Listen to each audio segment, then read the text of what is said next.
Please! All right, Bunny!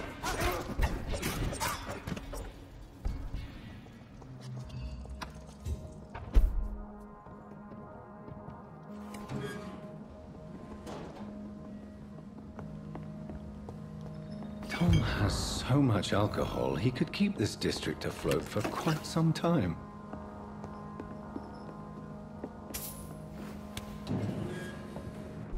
Hey Tom, I got you some stuff. Welcome back, Doctor. What can I do for you? More like what I can do for you. You lied to me, Tom.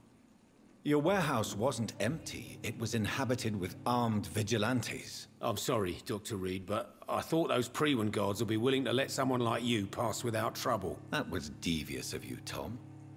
Next time you can bloody well go yourself. I apologize, Doctor, but it's just that I prefer to avoid the law, its enforcers, and all manner of thugs in uniform. Here is your booze. I hope it will appease your customers. Just try not to kill anyone with this poison of yours. Believe me, Doctor, most of my customers are less agreeable when sober.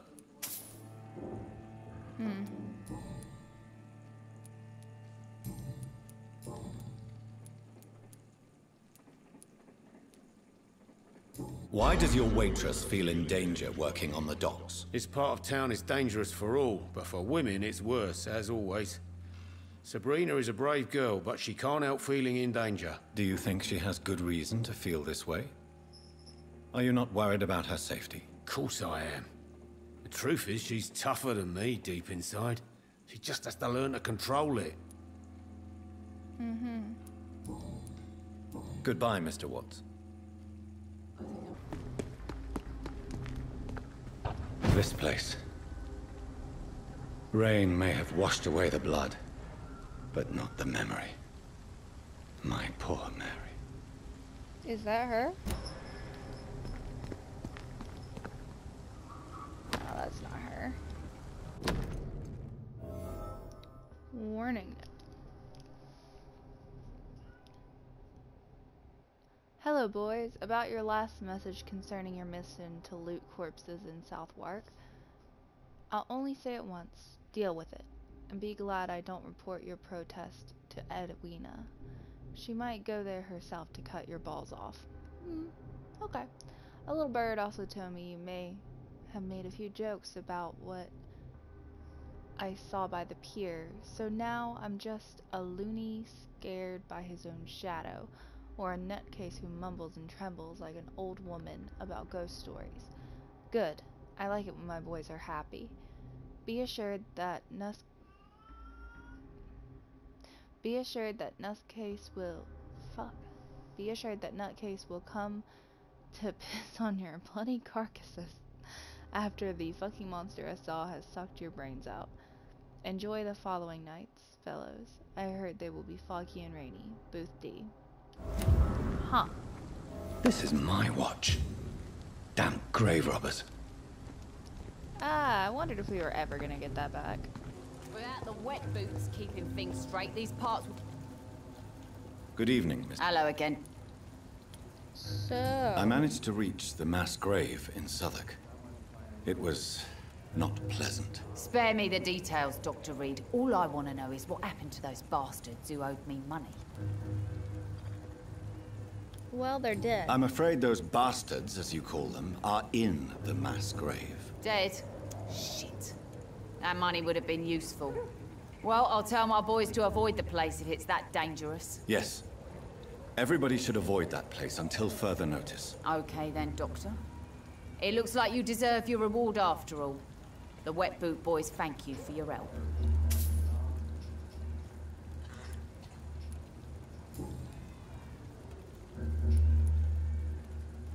About, you know, Booth's belief that there's monsters that'll suck out your brains.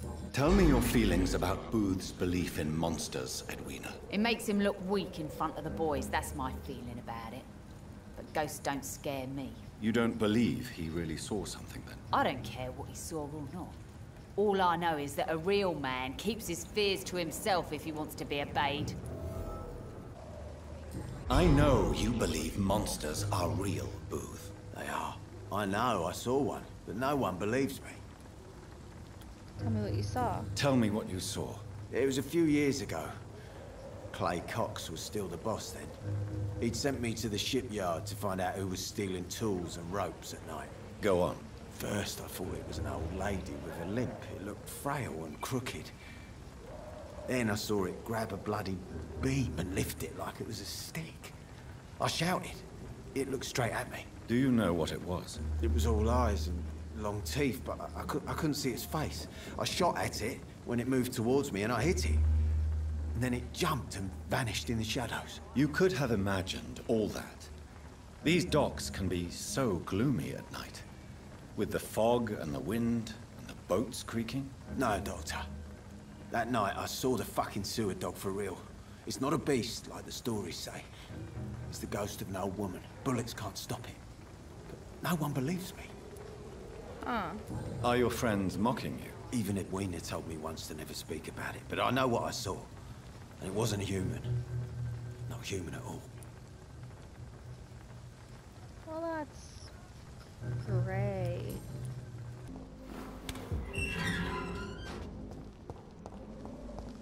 Whitechapel.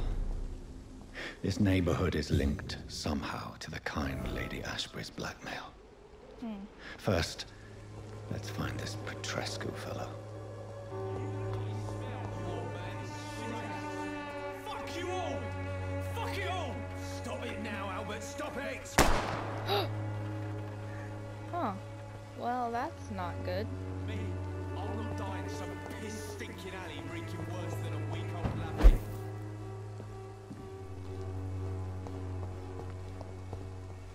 Are you okay? I mean, Are you all obviously right? not. The bastard hit the wall next to me. I don't even know if he meant to miss. If you've been hurt, I can help you. I'm a doctor. Name's Albert. Remember it. Now bugger off. I'm looking for Nurse Dorothy Crane. Do you know Nurse Dorothy Crane from the Pembroke Hospital? If you know anything about her, I'd appreciate it. Never heard of her. She's pretty, I'll keep an eye out. What happened? Did you really steal that man's medication? Hey, I didn't do anything, it ain't me.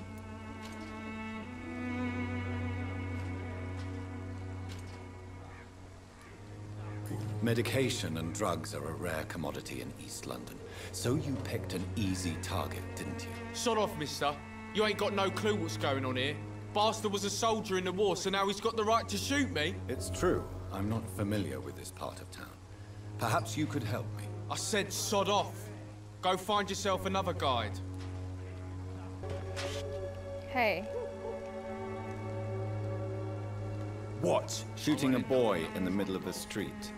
Not the best thing to do, wouldn't you say? What? You saw what happened? Who are you? I'm Dr. Reed, and I'd like to ask you a few questions, if you promise me to set your gun aside. No. Look, I'm not a violent man. I'm Benjamin Palmer, doctor. And no one can help me. Not even you. Do you know Nurse Dorothy Crane from the Pembroke Hospital? Have you heard anything? It's funny, I've been searching for her too. I need some pills. But the woman is a phantom, if you ask me. Really? And why is that? Word is she ain't real. She's a cover for some doctor who runs an illegal dispensary for migrants. The fuck? What can you tell me about this place? Nothing to say, really. This is where I used to live, and this is where I live now.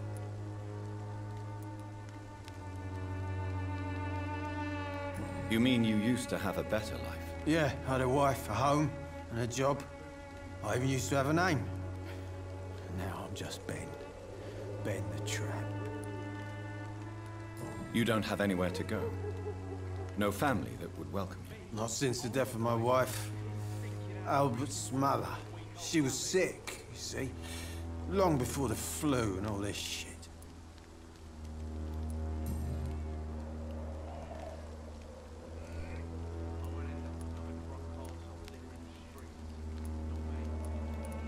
Perhaps you could focus for a moment and tell me your troubles. I'm sick, broke and my son just stole my pills. That's your son? Everything's coming up roses.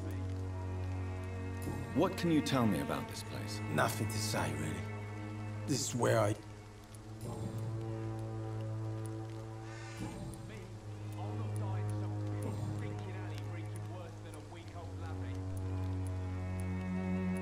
Whatever the boy did, I'm sure he didn't deserve a public execution. I swear I didn't want to hit him.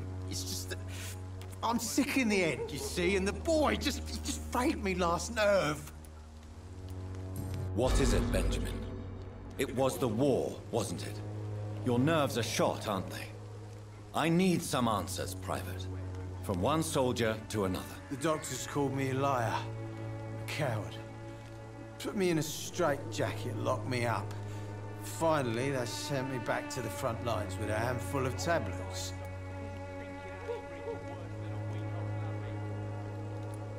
Yes. Sounds like shell shock. I've seen a few cases like yours. This is nothing you should be ashamed of, Benjamin. And it's perfectly natural in your situation. I'm not ashamed. I just need my pills. Peace and quiet, that's all.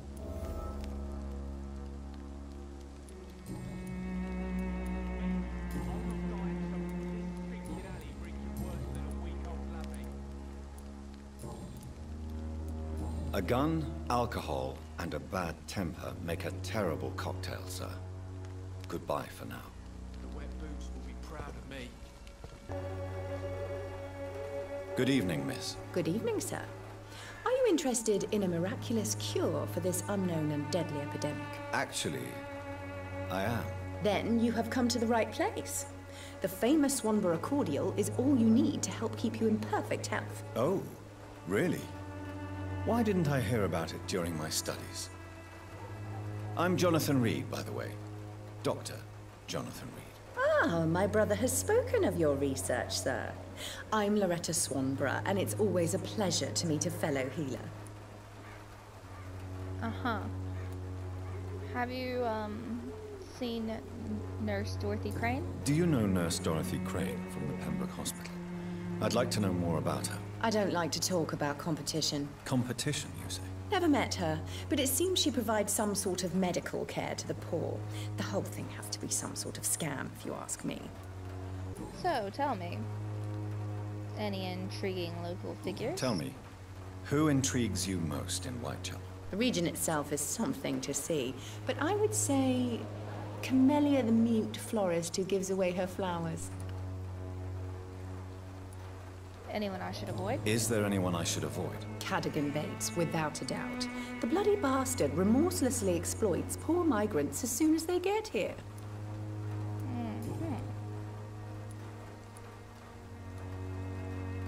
Tell me, The region itself, what do you think of the locals? most of them are afraid or desperate. They all come to me eventually for my remedy. Alright, well, Goodbye, I'll talk to you Miss later. Swanborough. Perhaps we'll talk again.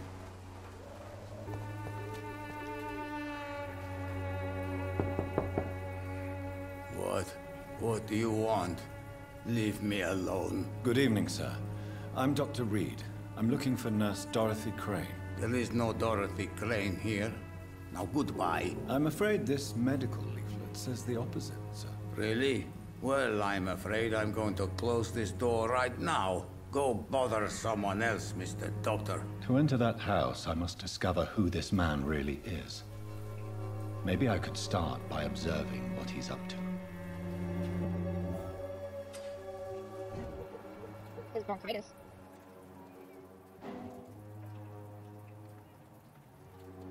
Where the fuck did he go? Oh, there he is.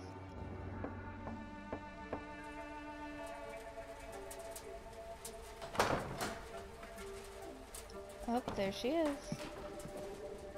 A strange man was at the door with a pass for our medical facility. I refused him entry. Darius, how could you know he didn't need our help? His clothes were too finely tailored to be from Whitechapel. Perhaps just a friend of that stray poet who is always about. Richard Nethercott? No, not of the same cloth, this man. I suspect some machination from that journalist. Clayton Darby. Is he still asking questions? Yes. I saw him drifting around St. Mary's Church. I swear he is tracking me just downwind.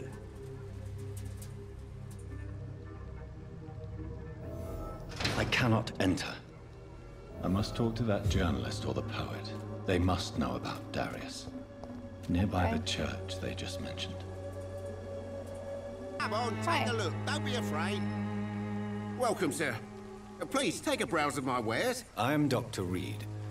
I would like to ask you a few questions, if you don't mind. Doctor? Interesting. I'm Barrett Lewis.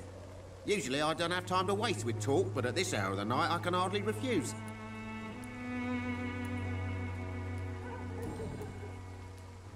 How is business around here? Business?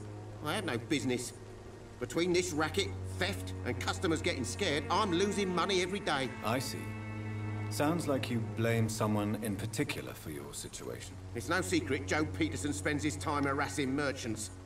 But with me, he's trying to put me out of business once and for all. As a merchant, you see Whitechapel every day. Have you noticed anything out of the ordinary recently? Well, you mean besides the epidemic, the war, and all the usual crap?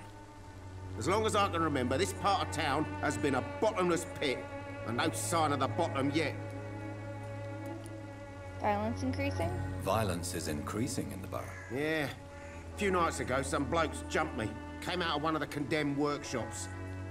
Fever, madness, something like that. Where did this happen? Why did you go there? In the closed workshops nearby. I worked there as an apprentice in better days. Now I only go to find trinkets or tools. Too bad I was mugged, though. There was good money in that little box of loot I lost. Were you hurt? Have you been hurt? No, but that's only because I ran like hell. Those men were raving lunatics, I tell you. Not even able to speak anymore, just screaming. Oh, so... I think I know what that means.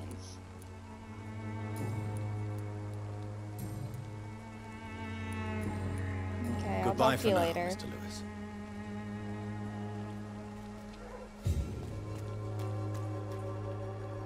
Excuse me, sir. I have a few questions for you. Another journalist? I didn't answer the first one, so piss off! I'm not a journalist, I'm a doctor. A doctor, you say? It's quite a rare breed in this part of town. Really? But still, here I am. Dr. Jonathan Reed, at your service. I'm Joe Peterson to some, but Colossus Joe to most. And I don't remember asking for your service, sir.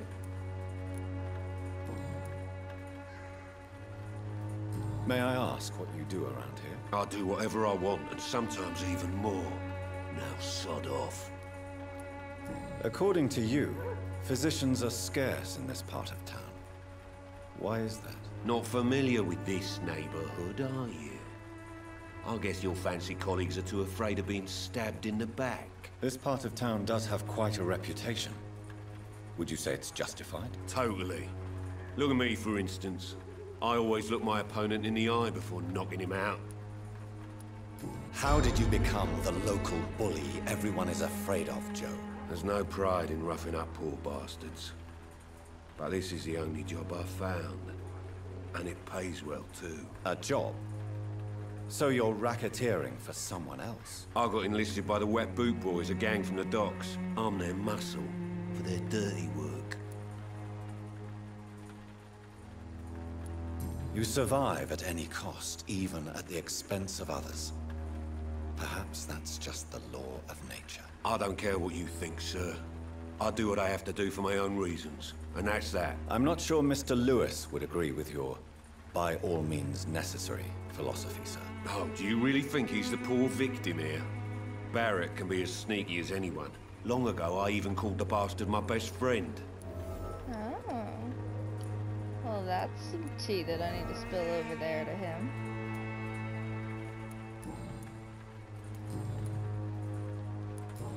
Goodbye, Mr. Peterson.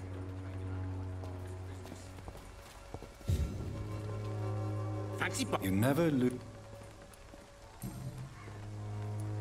Joe Peterson. He's the villain here, isn't he? But you seem to know each other. I'd known Joe for years. I saw him box once or twice. He was a friend then. But these days, he's just another thug. What can you tell me about Mr. Peterson? Besides his behavior toward you, obviously. Colossus Joe was a decent boxer, good one even. But after his wife passed away, he found every excuse to stop training. Just wanted to pick fights with everyone. Without making excuses for him, it's safe to say that despair can poison even the sanest mind. We've all had some rough times, ain't we? But most of us don't use our fists to see us through. And no one has ever stood up to this thug. Nobody would be fool enough to stand against the wet boot boy. Excuse me, sir. Are you familiar with this part of town? Name's Clayton Darby, reporter. Sorry, I'm new to Whitechapel. But perhaps you could help me since you're a journalist. My name is Jonathan Reed. Dr. Reed, the famous surgeon. I'll gladly help if I'm able, sir.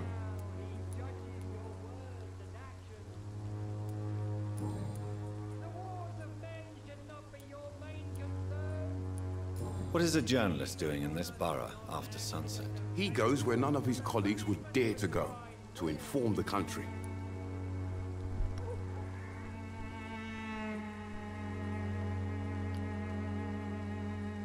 So you risk your life to reveal the truth.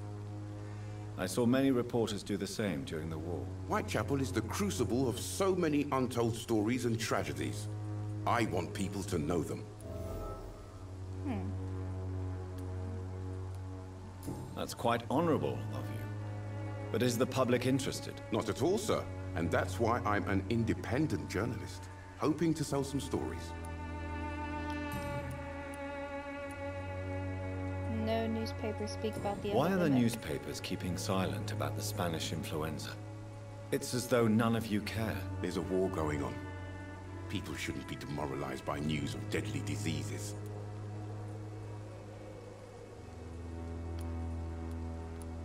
I served in France. Our top priority must be to put an end to this butchery. This war must stop now. Sir, streets are a battlefield too. An invisible and untold war is going on, and it must be stopped. Have you any idea of the danger you face in these streets at night? I've had to run and hide more than once from frenzied mobs incensed by the fever. Do you think the flu is really responsible for this, Doctor?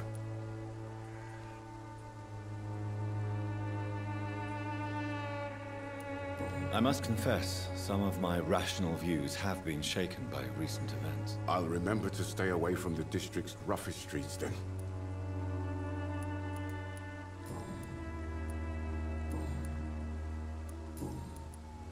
I heard you're investigating an underground medical dispensary in Whitechapel.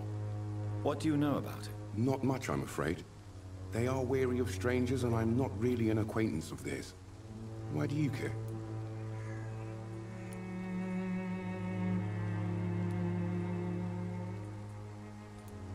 I'm afraid one of the nurses from the Pembroke Hospital may be involved with unsavory activities. Ah, could it be Dorothy Crane? Without a doubt, you are a damn fine journalist, Mr. Darby.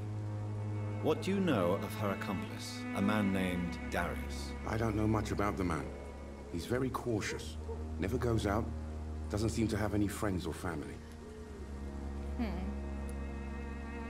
He never goes out? No. A few days ago, he unexpectedly did. I followed him, but it was just a ruse to keep me away from his house. Really? How do you know? He went to the nearest mailbox, but just before posting his letter, he ripped it up and threw it away. He has no relatives at all? No, except for that strange man, a poet named Richard Nithercott, who sometimes comes by. Darius would never let him in. Where can I find this Mr. Nithercott? He spends most of his time lurking around Whitechapel, talking to himself or declaring verses. These days, you can usually find him behind the church. Well, thank you. Goodbye, Mr. Darby. Farewell. guessing that's you. Forgive my interruption. Do not apologize, my son. Father Tobias Whitaker is always happy to teach mortals about the incoming Armageddon. I am Dr. Jonathan Reed, and I just have a few questions. A scientist? You are much more lost than I thought, my son. What? What do you mean when you say that I am more lost than you thought? All scientists are entangled in a world of causes and consequences, and most of them can't see the plain truth. Quite a judgmental opinion, if you ask me. But what do I know? Blinded by science as I am. But you are seeking answers, aren't you? Answers about the Armageddon about to strike the city. Answers about the hidden truth. Well, I suppose I can spare a few minutes listening to your so-called truth. As a doctor, you must be aware of the decimating epidemic. But let me tell you that this so-called Spanish flu is just the beginning of the end. What do you mean? The beast is finally revealing itself, corrupting the flesh and the heart of men. With my own eyes I have seen them, those minions from the abyss. Really? And what would be your answer to this biblical threat? We must fight the disease before this legion outnumbers us. But not with scalpels and microscopes. No. What is left then? Cleansing fire.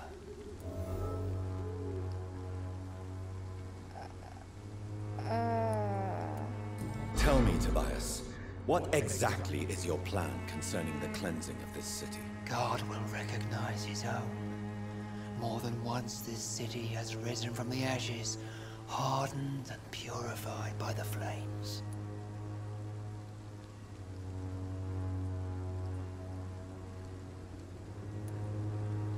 Purification by fire has proved useful, but where do you stop?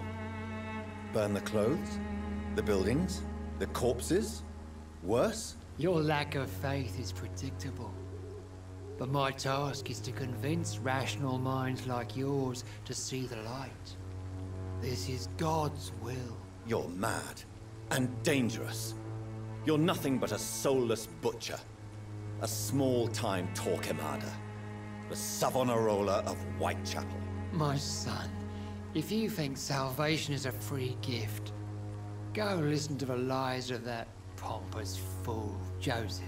Joseph, a fool? Vicar Larrabee of St. Mary's Church. While he continues preaching his fraudulent redemption, more and more people die in the streets.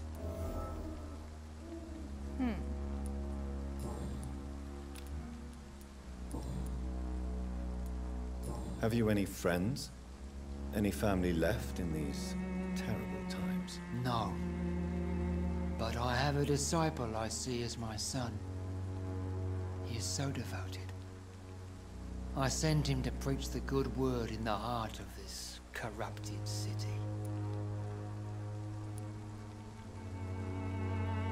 Where did you send him? I sent Samuel to the Stonebridge Cemetery, where the pestilence and evil grows night after night. You sent him on some preaching crusade during the epidemic. As a true believer, Samuel will fear no evil while he walks through the valley of the shadow of death. He probably did. I have heard enough for tonight. Goodbye.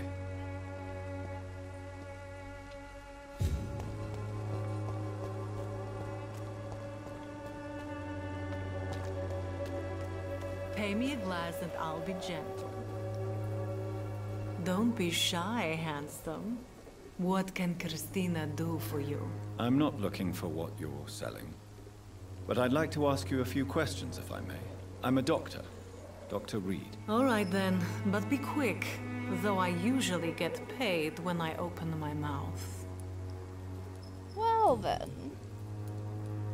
Christina, have you been examined? The epidemic is spreading fast in London, and you could be exposed. or expose others. I don't like doctors or hospitals, but I don't like you asking questions.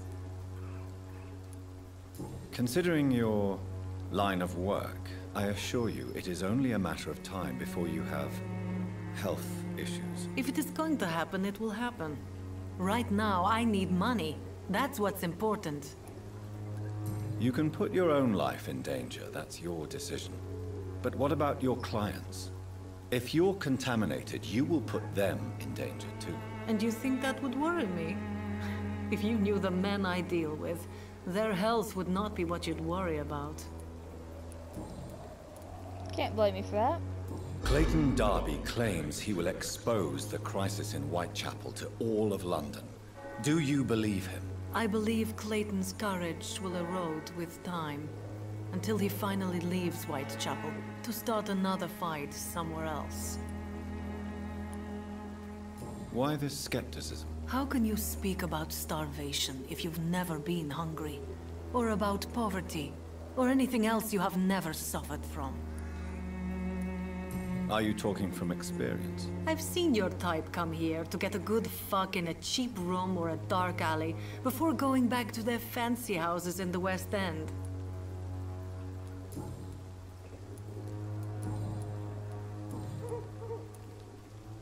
Tell me about yourself. Are you joking with me? People don't usually come to see me for conversation. I have no interest in your work. I am, however, curious as to what led you into this career. Short story.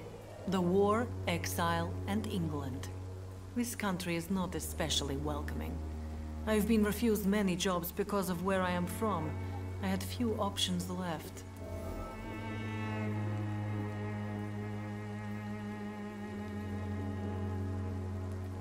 I always thought I was the master of my own fate. But now I know we don't always have control over our lives. I don't judge you. You know, this money is not only for me. I have good reasons to need this money quickly. But it is not your concern, Doctor.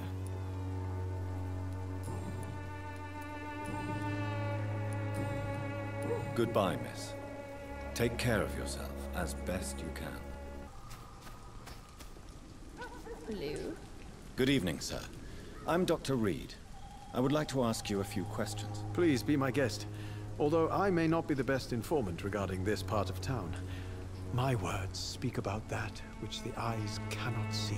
Really? So you're the poet. Are you an artist of some kind? I'm a poet, sir. Uh-huh. Richard Nethercott, at your service.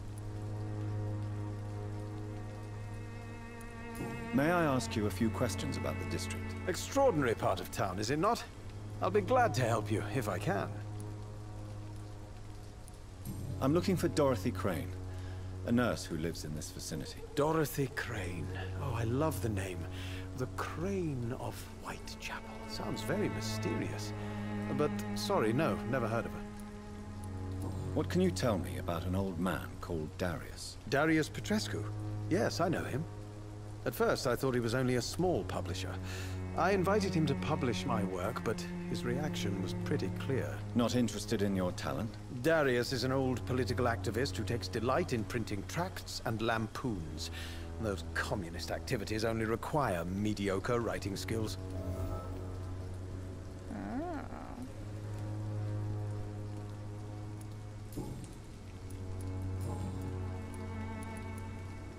May I ask what you're doing at this hour of night, sir? Do you live here? Not at all. I'm just enjoying the pleasure of a quiet walk. Though night talks are always preferable, if you ask me. Especially with strangers. But are you not afraid of the epidemic? Oh, why should I? I see some equity in the Spanish flu. No flesh should be saved, say the scriptures. Good or evil, rich or poor, all are equal in the eyes of the flu. If you say so. But as a physician in a time of epidemic, I must caution you to avoid unnecessary exposure, sir. Thank you, Doctor. But we both know the seeker of truth has to go boldly where the weak dare not. Are you aware that your life could be in danger in this part of town? But this is where I must be to feel the real beat of the city. I had to come, see it for myself, alone. I understand your need for solitude, but it's not safe around here. I don't care. I don't have many friends, Doctor, and my family despises me. If some misfortune came upon you, who would be here to help you? Well, you, for a start, my dear Doctor. What are your thoughts on the terrible situation in this city? Terrible, you say? No. Of course, the death of so many innocents is a tragedy. But the scourge has not been all bad for the city. Oh, no, sir. What are you talking about? Do you remember London before the flu? Noisy, cacophonic, quiet nowhere to be found. And now, listen to this oddly peaceful silence. Uh-huh. Yes. The enjoyable silence of the grave. You have a unique perspective on the situation, I must admit. Most people fail to understand my perspective. I don't blame them. But how could I call myself a poet if I veiled my feelings?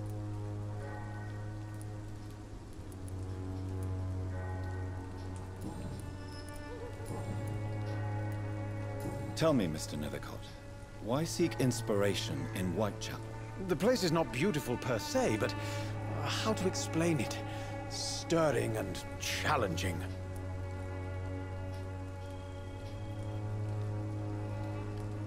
Do you not think it a little morbid? On the contrary, sir. Whitechapel is full of life, full of beauty. Just like my dear muse, the wonderful Camellia. What can you tell me about Camellia? Not much. And that's the beauty of it. She can't speak, you know. She's a locked mystery who exhales kindness and sweetness. That's the florist, right? Perhaps you're just afraid to find out the truth about your muse. One day, perhaps, I'll ask her to come with me. But will she still be my wild flower of Whitechapel if she moves uptown?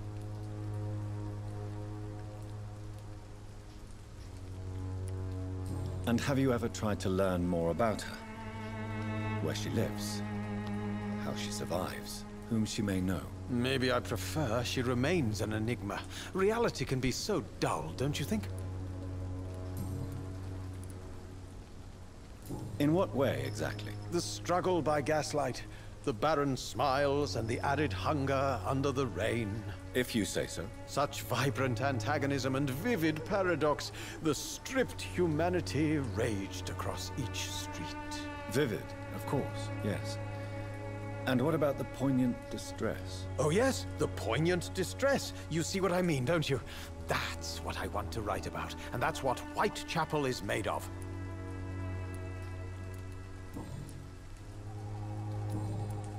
Okay then. I'll leave you alone, sir.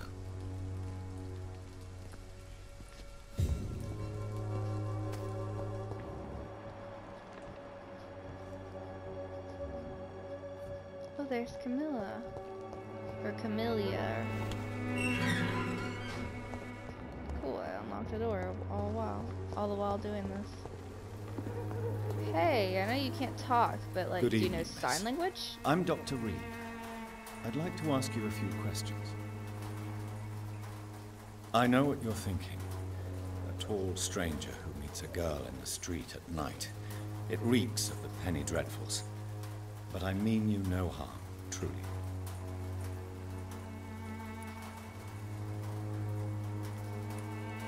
I know you understand what I'm saying. Your silence has nothing to do with you being mute, does it?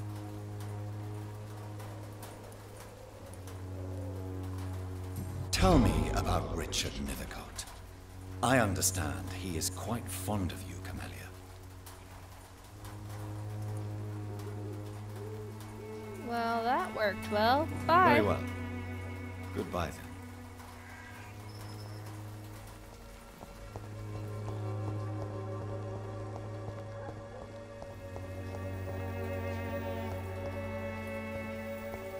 Huh.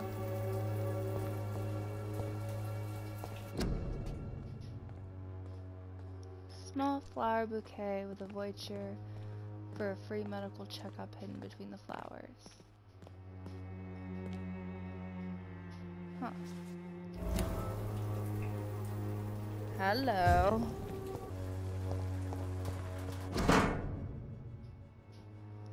Darius Priscu's letter. My dearest, most beloved children, I'm so sorry you've not heard from me for a few months. The situation in London has been difficult. I know it may sound selfish and silly when you, my children, are still living in the country, consumed by war. But there is also a war going on here in England. A war against poverty and against injustice. This is a war I intend to fight despite my advanced years. This is why I'm writing you today. I won't be coming back to Romania. That probably means I won't see you again before I die. Don't be sad, my darlings. You are grown up now, and you have children of your own. You know the sacrifice we sometimes must accept to make the world a better place. This one I must make now, to feel useful one more time. I wish you a long and happy life. Kiss my grandchildren for me, and remember that your father loves you, all the way from this cold, damp country. I am, as ever, your loving father, Darius Priscu. The content of Darius' letter to his children could give me more leverage to enter. Darius is a bit less of a mystery now. It should not be that difficult to incite him to let me in. Mr. Petrescu, just 1 minute, please. You again? Go away. Sir, wait. Stop this nonsense. I know Nurse Crane is here. Shall we speak man to man, you and I? All right. Speak up. Don't you see we're on the same side? We fight to help the poor, sick, and abandoned. I'm nothing like you, Mr. Doctor. Yes, you are. You too believe in providing medical care without charge. You know what we have to sacrifice to make the world a better place. I have to admit your words have conviction. All right, I'll let you see Dorothea. Don't make me regret this, though.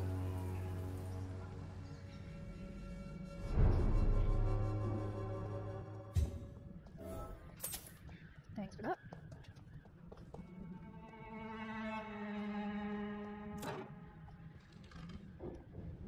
If you want to talk to Dorethea, you must go across the courtyard and take the stairs. We've not been formally introduced. May I ask your name and occupation, sir? I am Darius Petrescu. I'm here to keep snitches and spies away from Dorethea. And I also run this little print shop.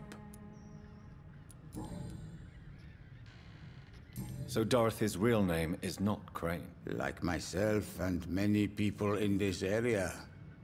Dorothea is from occupied Romania. That's all you need to know. She seems important to the community. More than you can imagine. The West End does not want to hear of Whitechapel's misery. Dorothea is one of the few doing something about it.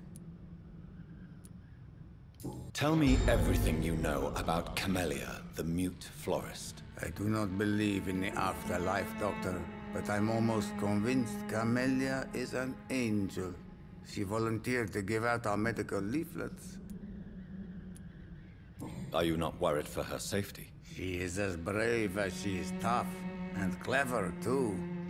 If only I had met her when I was younger. Are you in love with Camellia, Mr. Petrescu? Don't be stupid. If I had met her when I was younger, we could have won our revolution.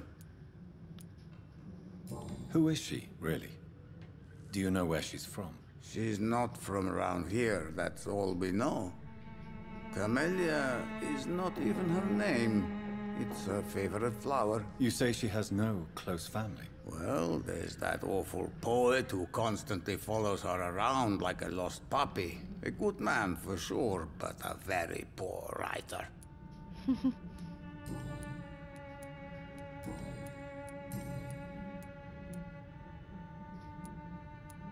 Do you have any family left, Mr. Petrescu? Children or grandchildren? Who knows? I have abandoned my people for so long, they might as well be dead. As dead as I am for them, I suppose. Don't be embarrassed, sir. If you must know, my own father disappeared many years ago, and I forgave him. It's quite awkward to talk about our families like this, but thank you, Dr. Reed. I appreciate your trust. This war won't last forever. Did you ever think of returning to your country now it's free? No.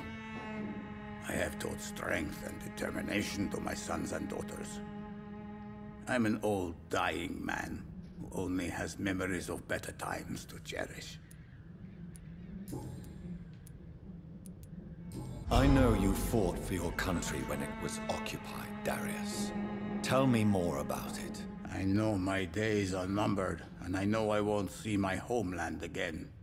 But I fought for Romania all my life, and I will until my last breath. But Romania escaped the grasp of the Austro-Hungarian Empire. It's a free country again. But it's not the country I fought for. My homeland is not appeased, Doctor. And I still see a dark future ahead for my people. How did you meet Nurse Crane, Darius? Why does she trust you? I'm her oldest friend in England. Dorethea and I share many ideas about this country and about the country we left. You mean occupied Romania, don't you? Even if not directly, I fought against your enemies. Really? Then perhaps you have more in common with Dorethea than meets the eye, Dr. Reed. Goodbye, Mr. Petrescu. I'm just gonna rummage around your house a little bit more before going to talk to her. Thank you for letting me in.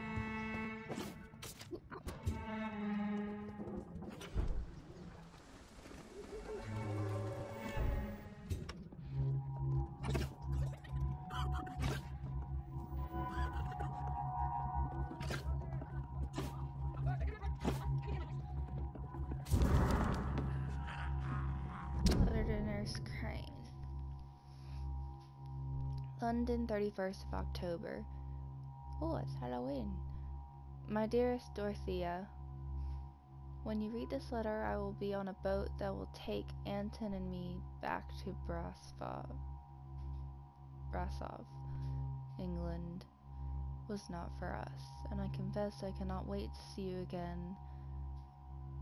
The proud hills of Transylvania.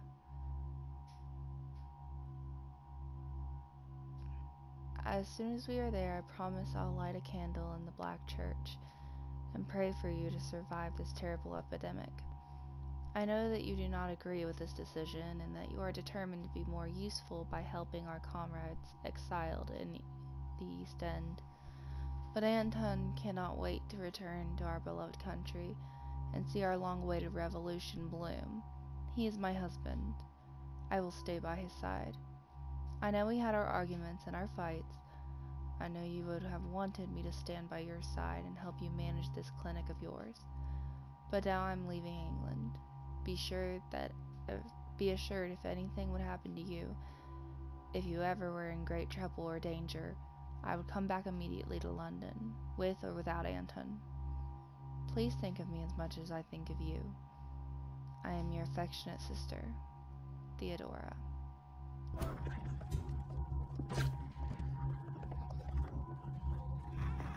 I need help! Goodness. Patient Razvan Vasily. High fever running on 3 days. Complaints of dizziness, muscle aches, and head pain. Diagnosed with influenza. Treatment? Aspirin and salicin for the fever and discomfort. Liquids for dehydration, but he's having trouble keeping even water down. Thank you, nurse. Anything else I should know? He did lose consciousness this morning, but he's never had convulsions like these. He's not convulsing, he's choking. He's not getting any air. Scalpel! Hand me that scalpel! What can I do, Doctor?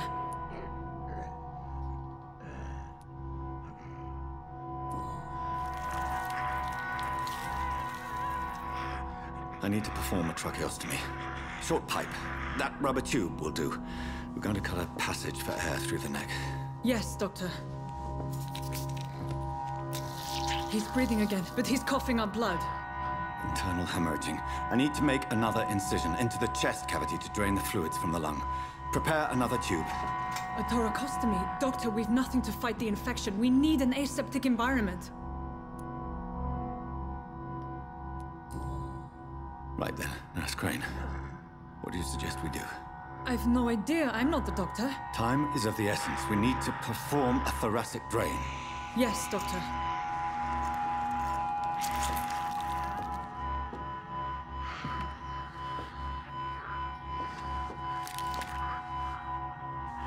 He's still bleeding, Doctor.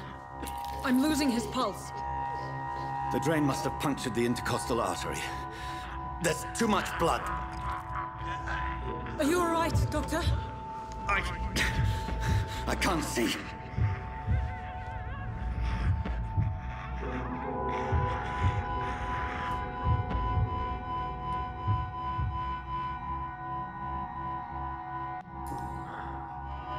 I must first suture the artery. Find the wound. The source of the blood. Needle and thread, Doctor. Good. The stitches are holding. How's he doing? We're losing him. We've lost his pulse. He's dying, Doctor!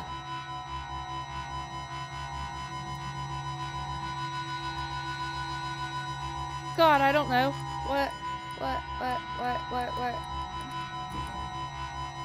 Cardiac massage, now. Cardiac... What? Are you making this up as you go along? Kind of.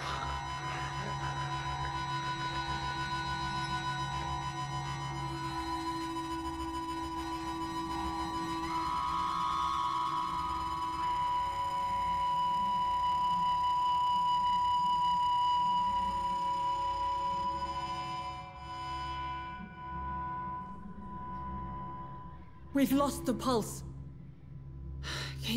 He's gone, Doctor. Nurse, we did everything we could. Truly? Everything you could? Is that how you'll report this in your log? Is this how the war went? Piling up one poor corpse beside the next? This was not an influenza-induced seizure. I've never seen symptoms like these on the continent.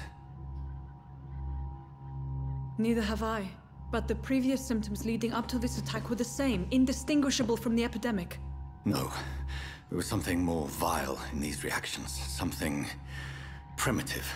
There have been numerous reports of mental breakdowns caused by the fever that accompanies the flu itself, Doctor. Yes, but... I'd best take some samples of the blood for analysis.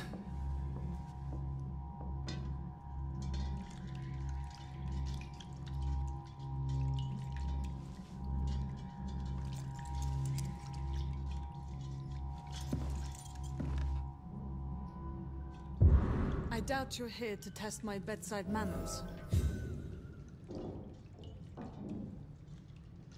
No, not really. I suspect it was more than intuition alone that led you to us. So, how might I be of service, Dr. Reed?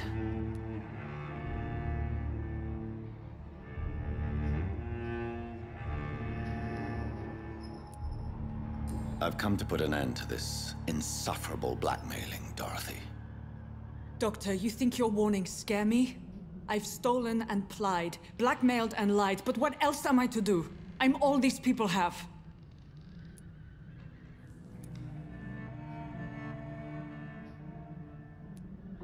But why Lady Ashbury? Why her, of all people? She's pristine and proper, all right. But that she-wolf in sheep's clothing murders the poor for sport. I have her where she belongs, and I'll milk her for all she's got. Dr. Swansea is a sensible and honest man. He wouldn't have refused your friend's care at Pembroke. It's easy for you to say, Doctor. These people cannot go to the police, nor to the hospital. They don't even speak English. They depend on me for everything. So, the end justifies the means. Is that your defense? I know you're kind, Doctor. Just another fine-heeled, silver-spooned gentleman who was given the world on a platter. You know nothing of poverty, nothing of the shame, the hunger, the loneliness. You've convinced me of the sincerity of your actions and their noble justifications. But all the same, blackmail is a crime, and it will stop, Nurse Crane. So, are you going to turn me over to the authorities?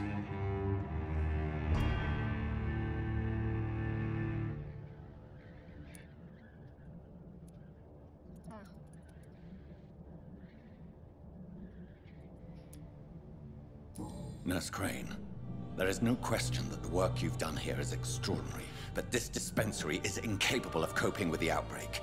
It's only a question of days before the situation at hand will overwhelm us. I cannot allow it. It's my duty to put an end to this immediately.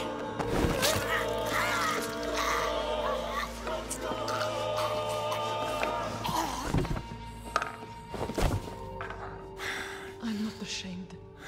I did what was right. For in the end, I saved lives and you took them. But we had so much in common, Doctor. Don't you see that?